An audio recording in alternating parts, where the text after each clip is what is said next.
नमस्कार दोस्तों, स्टडी देव चैनल में आपका स्वागत है।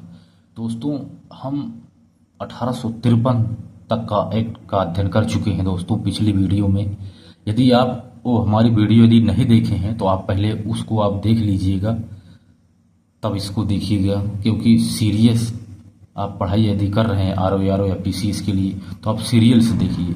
क्योंकि हमने टॉपिक वाइज हमने अध्ययन किया है दोस्तों। और इससे पहले का जो अधिनियम एक्ट, रेगुलेटिंग एक्ट वगैरह बने हैं, इसको हमने पिछली वीडियो में अध्ययन कर चुके हैं। आज हम भारतीय परिषद अधिनियम 1861 एवं 1892 ईस्वी पर चर्चा करते हैं। तो भारत शासन परिषद अधिनियम 1861 ईस्वी क्या है? 1773 का रेगुलेटिंग एक्ट से 1833 का चार्टर एक्ट तक शक्ति का केंद्रीकरण था। शक्तियों का केंद्र एक तरफ था 1773 से 1833 तक। उसके बाद शक्ति का विकेंद्रीकरण हुआ। भारत परिषद अधिनियम 1861 का पहला कारण है शक्ति का विकेंद्रीकरण।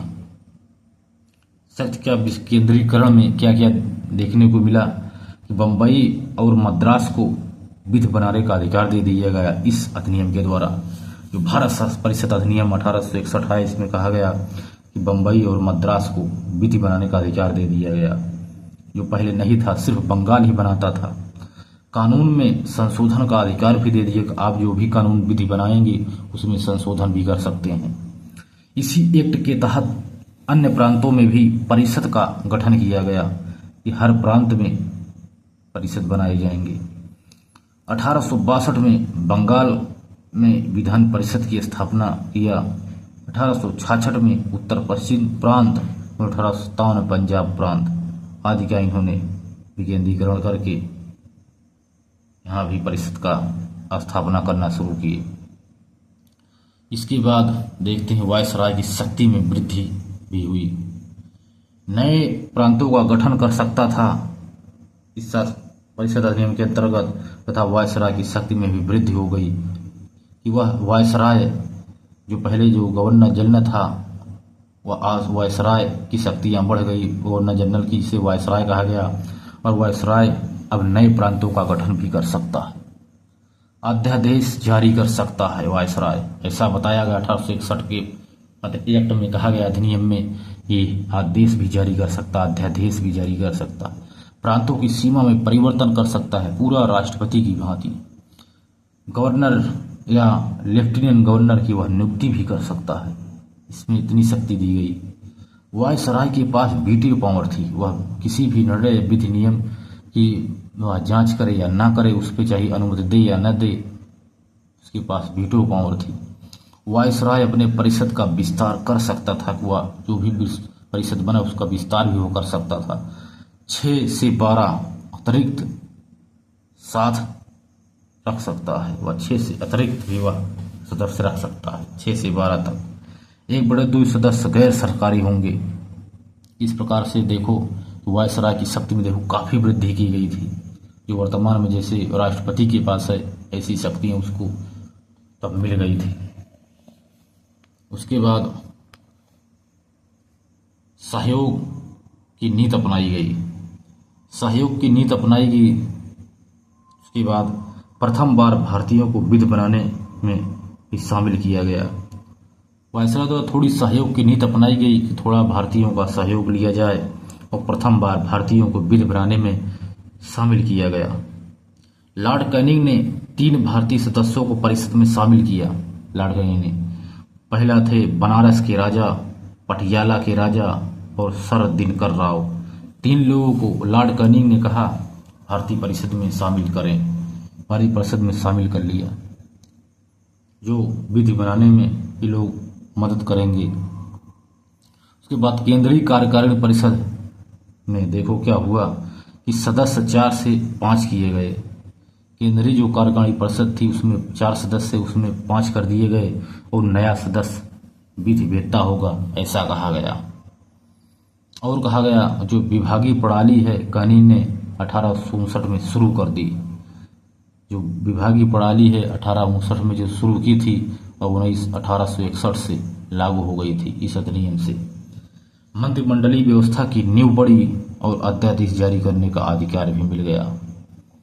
इस प्रकार से देखते हैं बहुत सारे कार्य 1861 के अधिनियम में किया गया था।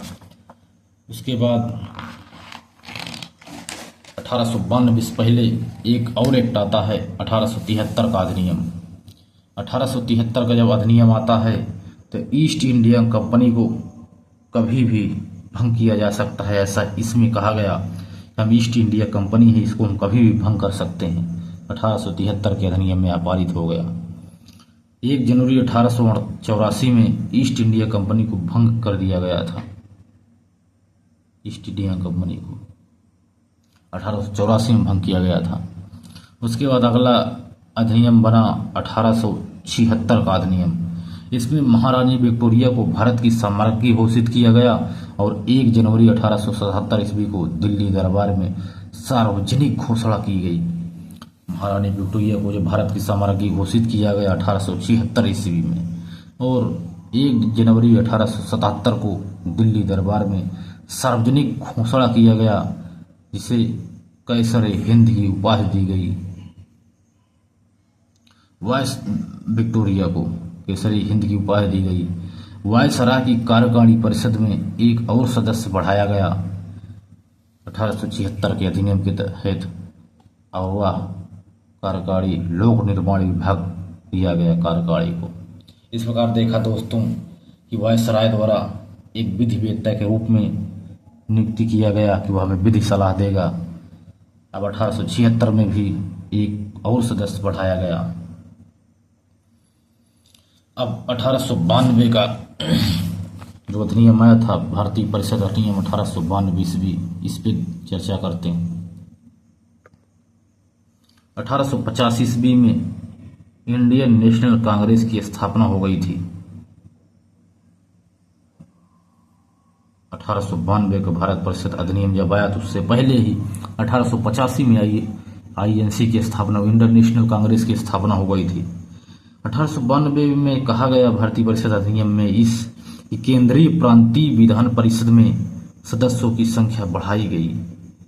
इसके माध्यम से जो केंद्र में प्रांत में जो विधान परिषद हैं उसमें सदस्यों की संख्या बढ़ाई गई, लेकिन सरकारी सदस्यों का बहुमत बना रहा।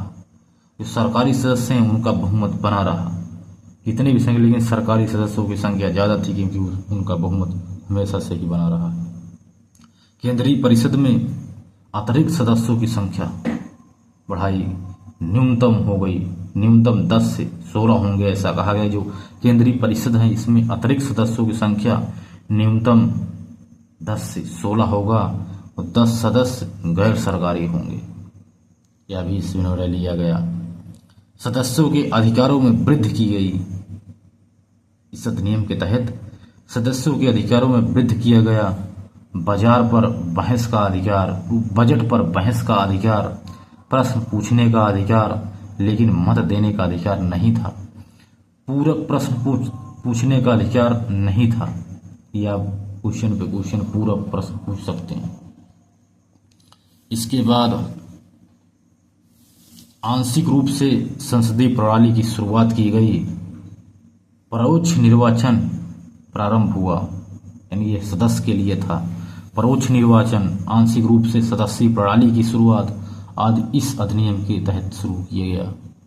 वायसराय केंद्रीय विधान परिषद में और बंगाल चैम्बर ऑफ कॉमर्स में वायसराय गैर सरकारी सदस्यों का नामांकन कर सकता है। चाहे केंद्रीय विधान परिषद हो, चाहे बंगाल चैम्बर ऑफ कॉमर्स हो, इसमें गैर सरकारी सदस्यों का नामांकन किया जा सकता है।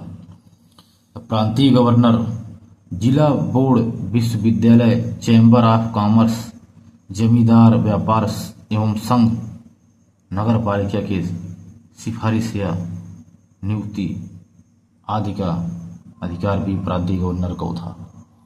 इस प्रकार दोस्तों हमने 1892 का जो भारत परिषद अधिनियम इसको भी देख लिया।